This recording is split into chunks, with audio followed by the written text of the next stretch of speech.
We had been fighting for so long that the concept of peace felt more like a legend than a memory. The Kolgath Empire had come upon us suddenly, their vast fleets blotting out stars and their soldiers leaving entire worlds in ruin. They were an empire of conquest, relentless in their pursuit of dominance. To them, our people, the Zarnan, were merely another target in their campaign. But to us, it was the end of everything we had ever known. I am a military officer of the Zarnan Defense Force, though defense feels like a cruel joke now. Our forces are scattered, our strategies faltering, and our hope nearly extinguished. Even as I speak, my unit holds a crumbling line on the outskirts of Vitra Prime, our last major colony in this sector. Outnumbered 10-1, our fleet is reduced to shadowing their massive armadas, dodging annihilation. Every engagement is a delaying action. Every battle feels like a futile struggle to postpone the inevitable. The Kolgath do not merely kill. They destroy. Their ships are monstrous machines, built not only to conquer, but to annihilate anything that might stand against them. Their weapons slice through our shields like vapor, and their tactics are brutally efficient. The few captives we've managed to recover tell stories of indoctrination camps, an entire species stripped of identity and independence. They crush the spirit as much as the body. We Zarnan have always valued peace and understanding. Our civilization prides itself on diplomacy and intellectual achievement. Science, art, and exploration are the pillars of our identity. War, to us, is a necessary failure, a last resort. And we were unprepared for a species like the Kolgath, whose entire culture revolves around conquest.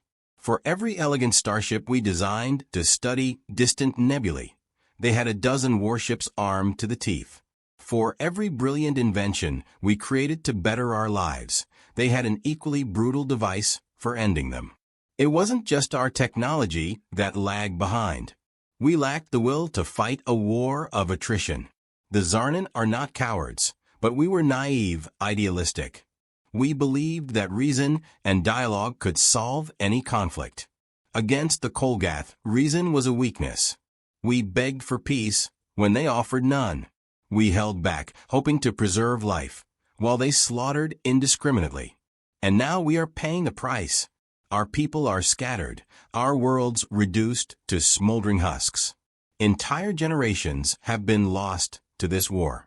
The Zarnan Defense Council, the governing body responsible for our survival, has become a chamber of despair.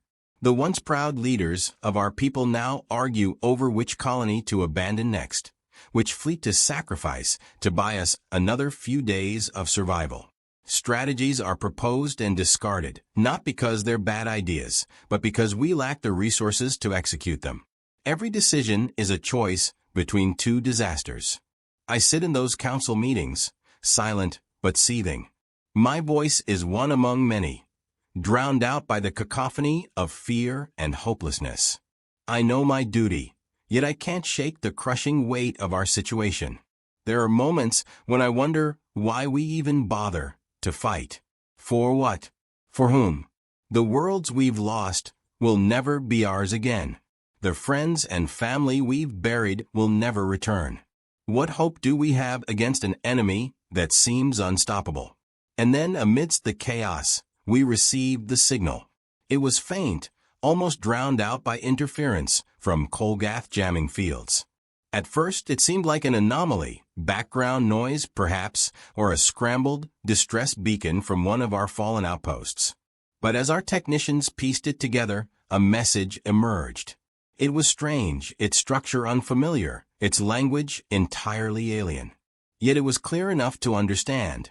It offered assistance, help, reinforcements, from a group calling itself the Terran Union. The name meant nothing to us.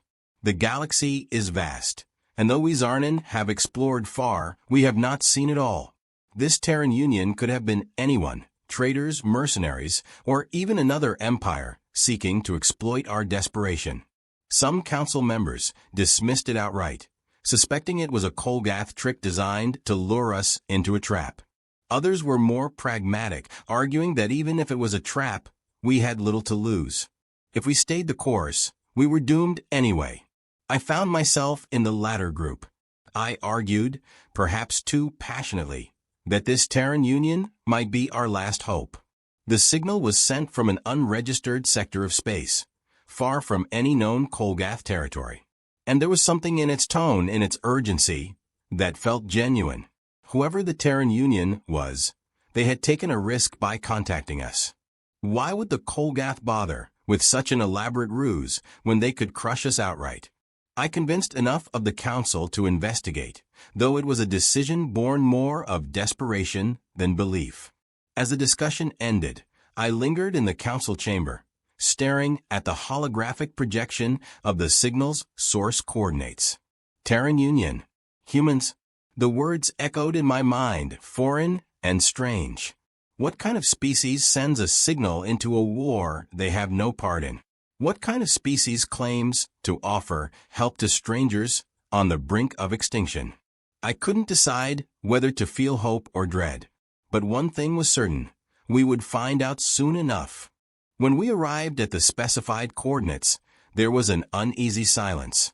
The system was devoid of the usual markers of life. No trade beacons, no resource signatures, not even debris fields. It was empty space, and for a moment I wondered if we had been led astray. Or worse, if this was a Kolgath trap, as some of my colleagues had feared. The tension among our fleet was palpable. Every crew member, myself included, braced for an ambush. Then, the fabric of space itself seemed to shudder. The first Terran ships emerged from hyperspace with a force that rippled across our sensors. They were unlike anything I had ever seen. Our ships were sleek, elegant vessels, crafted with precision and an eye for beauty.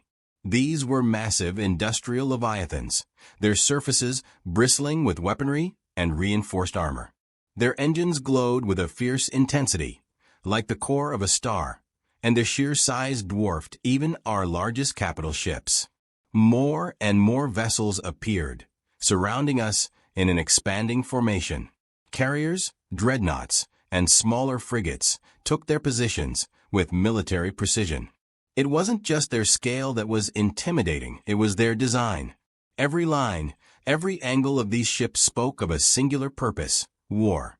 There was no pretense of artistry, no concessions to aesthetics. These were machines of destruction, built to withstand anything the galaxy could throw at them.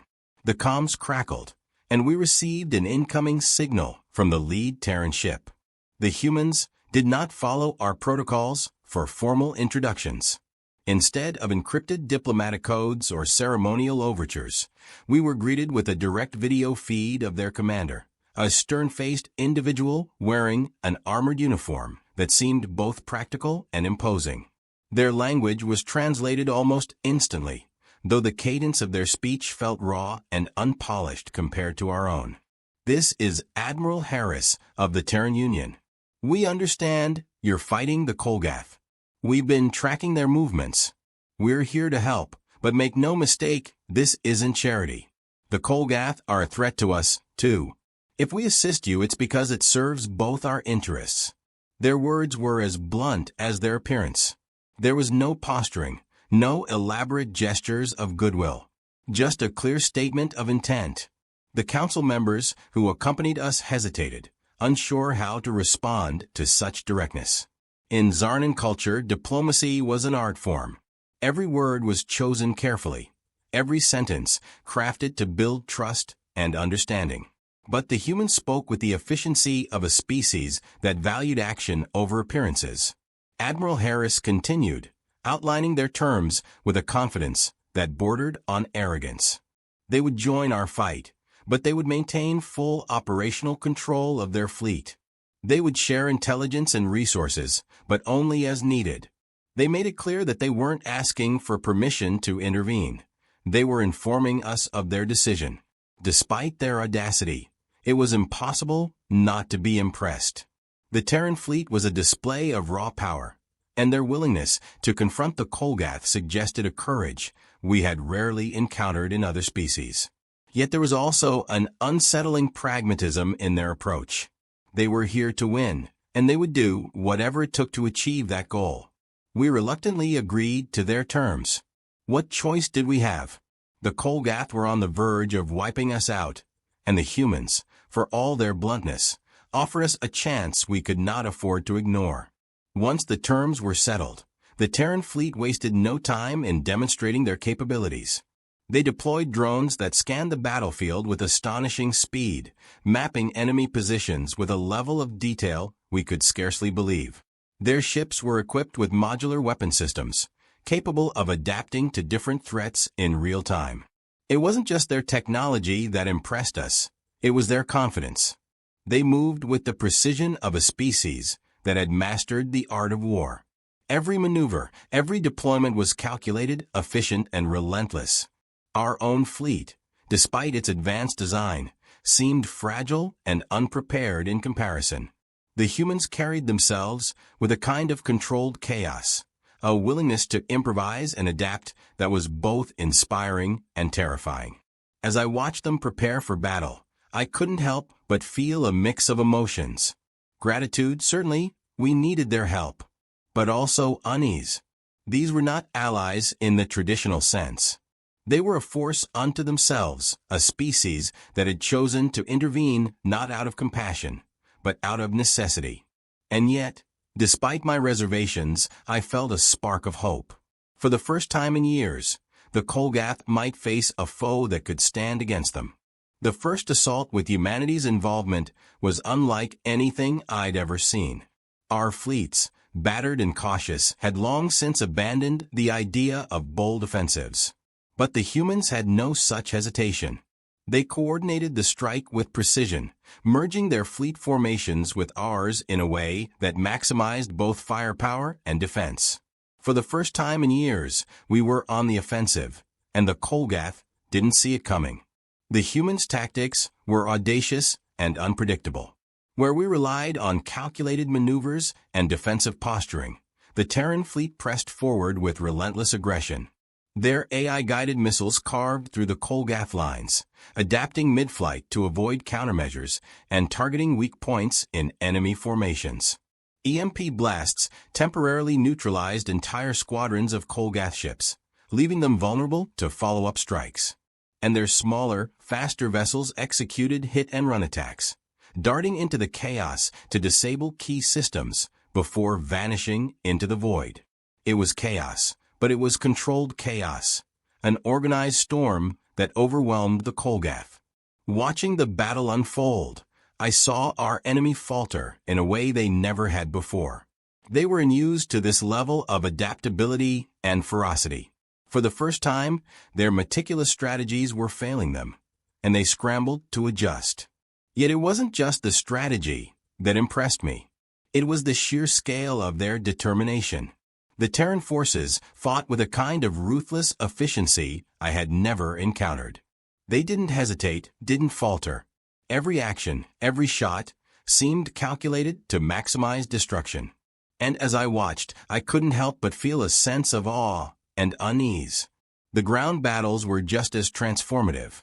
Human soldiers deployed in exosuits that made them appear almost mechanical, towering over the battlefield with an intimidating presence. These suits weren't just armor. They were weapons in their own right, bristling with integrated cannons, flamethrowers, and even shields that could withstand Kolgath plasma bolts.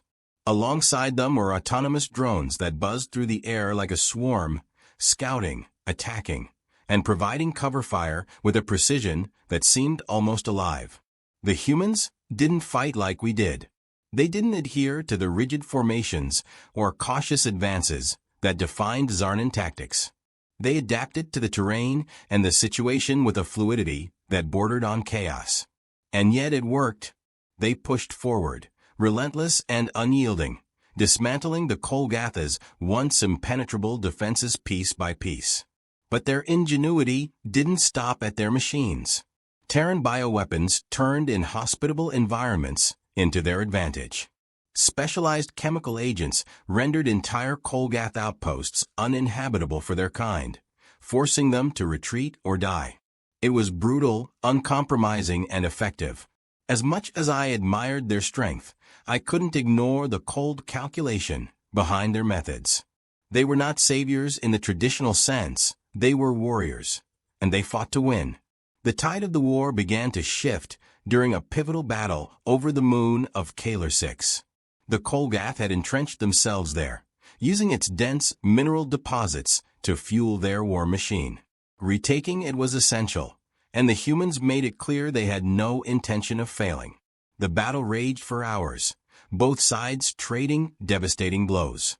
Just as it seemed the Kolgath might hold their ground, the humans unveiled a weapon that changed everything. A massive kinetic strike platform, hidden within one of their capital ships, deployed without warning. It was a weapon unlike anything we had ever seen. A solid projectile, accelerated to near-light speed, designed to deliver pure, unfiltered destruction. When it struck the Kolgath flagship at the heart of their formation, the impact was cataclysmic. The ship didn't just explode, it disintegrated, leaving nothing but fragments and a shockwave that rippled through the entire battlefield. The silence that followed was almost deafening. Even the Kolgath seemed stunned, their fleets momentarily paralyzed as they processed the devastation. For us, it was a moment of hope, a sign that the Kolgath were not invincible. For them, it was a brutal reminder that their dominance was no longer assured. But for me, it was something else entirely. I couldn't help but wonder at the humans' capacity for destruction. They hadn't just neutralized an enemy ship. They had turned it into an example, a declaration that they were not to be trifled with. The Kolgath, however, were not a species to retreat without a fight. They regrouped quickly, launching a counterattack with a ferocity that reminded us why they had been so dominant for so long. Their ships, though battered, came at us in waves, and their ground forces fought with a desperation that bordered on madness. They seemed determined to prove that they could match humanity's strength, even if it meant throwing everything they had into the fray. For all their might, the Terran forces were not immune to the Kolgath's retaliation. Human ships that had seemed invincible were crippled under the relentless barrage. Ground units that had pushed so confidently into Kolgath territory were forced into grueling, brutal fights to hold their positions. The Zarnan forces, inspired by humanity's audacity, fought harder than we had in years, but even with their help, it was clear that the humans were not invulnerable. The realization was sobering. Humanity's intervention had changed the dynamics of the war, but it had not provided a guaranteed path to victory. The Kolgath were resilient, adaptable in their own right, and they had no intention of going down without a fight. As the battle dragged on, it became clear that this war would not end quickly or cleanly. Both sides had tasted the other's strength, and neither was willing to yield. Amid the chaos of war, the Terrans did something that left an indelible impression on me. Their warships, so often the harbingers of destruction, turned their attention to the evacuation of Zarnan civilians from besieged planets. It wasn't just a token effort. They devoted significant resources to these operations, often placing their own forces at risk to ensure the safety of people they had no obligation to protect. I watched as massive Terran carriers descended into war zones, their heavy armor absorbing enemy fire, while evacuation shuttles ferried civilians to safety. Their precision was astonishing, their soldiers and medics moving with practiced efficiency to guide frightened Zarnan families aboard. Even under heavy attack, their focus never wavered. It was more than an act of strategy, it was a declaration of their values. As I observed, I couldn't reconcile the two sides of humanity I had come to know. These were the same beings who had unleashed devastating weapons upon the Kolgath, who had transformed the tide of battle with unrelenting ferocity.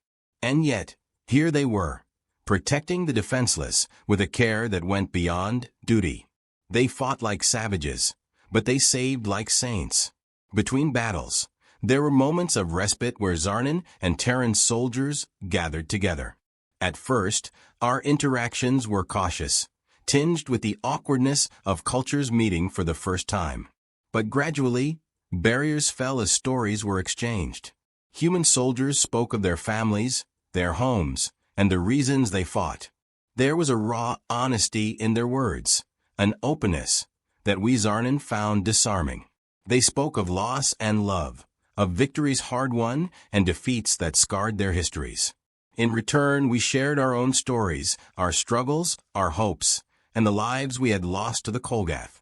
To my surprise, the humans didn't react with pity, but with understanding. They, too, had known what it was to be vulnerable, to face extinction. They told us of their history, a timeline marked by wars and hardship, but also resilience and progress.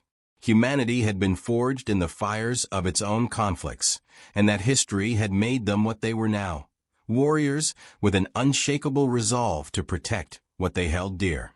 It wasn't all talk of war either. There were lighter moments, filled with humor and curiosity. Human soldiers taught Zarnan how to play their games, while our people introduced them to the intricacies of Zarnan art and philosophy. For all their pragmatism, humans had a remarkable capacity for connection. They were social creatures, driven by bonds that transcended blood and species. But war does not allow peace for long. During a routine patrol, the Terran fleet was ambushed by a Kolgath strike force. In the chaos, one of their battleships, a massive vessel named the Resolute, was destroyed. The Kolgath attack was ruthless, targeting the ship's engines and cutting off its escape. Though the humans fought valiantly, the Resolute was lost, taking thousands of lives with it. I was there when the survivors returned to the main fleet. Their faces were etched with grief, their voices heavy with the weight of those they had lost. Yet, what struck me most was how they handled their sorrow. They mourned openly, their rituals and expressions of loss raw and unguarded. And then, almost as if drawing strength from their grief, they resolved to fight harder. It wasn't about revenge. It was about ensuring that their comrades' sacrifices were not in vain. I had never seen anything like it, a species that could channel pain into purpose with such clarity and focus. In the aftermath of the ambush, we gathered to discuss our next steps. The Kolgath had grown more desperate, and their tactics reflected that. It was clear that the war would not end unless we struck directly at their heart, their command center, hidden deep within Kolgath-controlled space. The plan was ambitious, bordering on reckless. The Kolgath stronghold was heavily defended, a fortress surrounded by fleets and fortified installations. The humans, as expected, didn't flinch at the prospect of danger. Their leaders, including Admiral Harris, laid out a strategy that relied on equal parts precision and audacity. They proposed a multi-pronged assault, with Terran and Zarnan forces working in tandem to draw the Kolgath defenders away from their command center, while a strike team infiltrated the fortress to disable their leadership. What stood out to me during the planning was the humans' approach to risk. They didn't shy away from it, but neither did they embrace it recklessly. Every detail was meticulously considered, every contingency accounted for. They spoke with a confidence that was infectious, and for the first time, I felt a flicker of something I hadn't experienced in years: belief. Belief that victory was not only possible, but within reach. The humans had shown us many things since their arrival: their power, their compassion, their resilience. But it was in that moment, as we prepared for the final battle, that I understood the essence of humanity. They weren't just warriors. They were dreamers, fighting not just for survival, but for a future they believed was worth building. The final assault began with a resolve unlike any we had seen in this war. The Terran fleet took the lead, their formation a masterwork of strategy and determination. Decoy ships, projecting false energy signatures, drew Kolgath fire away from the main fleet. AI-guided drone swarms filled the void, darting between enemy ships to disable their weapon systems and sow chaos. Behind them, the full might of the Terran and Zarnan forces surged forward, a united front against a seemingly insurmountable foe. The Kolgath command center loomed ahead, a massive structure bristling with weapons and surrounded by defensive fleets. The battle was ferocious. Every inch of space was contested, every maneuver countered by the Kolgath with a desperation born of cornered predators. Yet the humans fought with a tenacity that turned the tide. Their adaptability was on full display. When one strategy faltered, another seamlessly took its place. I fought alongside them, shoulder to shoulder with human soldiers, as we stormed a Kolgath stronghold on the surface of the command center. Their bravery was staggering. One soldier, her exosuit scorched and malfunctioning, shielded a group of Zarnan fighters from enemy fire, holding her ground until reinforcements arrived. In those moments, I saw what drove them, a fierce protectiveness, not just of their own, but of all who fought alongside them. Above us, the fleet continued its relentless assault. A decisive strike by a Terran battleship shattered the command center's central tower, sending shockwaves through the Kolgath forces. Their cohesion crumbled. Ships fled or surrendered, and on the surface, their ground forces began to lay down arms. Humanity's audacity had broken them. When the dust settled, the Kolgath leadership was either captured or eliminated. Victory, after so long, was finally ours. But it didn't feel the way I had expected. There was no overwhelming elation, only a quiet, cautious celebration among the Zarnan forces. We knew the truth. This victory wasn't ours alone. It had been delivered to us by the humans, whose strength and sacrifice had turned the tide. The aftermath of the battle brought reflection. As I walked among the wreckage, I saw the cost of our hard-fought triumph. Human soldiers worked tirelessly to recover the injured, their faces grim but resolute. Their losses had been immense. I passed the ruins of a Terran dropship, its twisted metal a stark reminder of the lives lost within. At the heart of the command center's remains, a human commander, Admiral Harris, addressed the combined forces. His voice carried over the battlefield, weary but firm. He spoke of the price of war, of the lives lost, and the futures destroyed. This victory is not an end, he said, his gaze sweeping over Zarnan and human alike. It is a beginning, a reminder that unity is our greatest weapon against the darkness. Those words stayed with me. As I looked at the humans around me, I realized that their strength was not just in their weapons or tactics. It was in their spirit, their ability to endure and adapt, to forge bonds even in the face of despair. They had fought not just to win but to protect, to create a future where species like ours could stand against threats like the Kolgath. In the days that followed, I found myself contemplating humanity's nature. They were saviors, certainly, but not without flaws. Their ferocity in battle was matched by an ability to destroy that I still found unsettling. Yet they were also builders, creators of hope in a galaxy that so often felt devoid of it. As I prepared to return to my own people, I felt a surge of gratitude. The humans had saved us, but more than that, they had reminded us what it meant to fight for something greater than survival. I didn't know what the future held, but I knew this.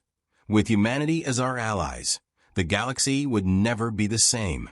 And, for the first time in a long while, I felt hope.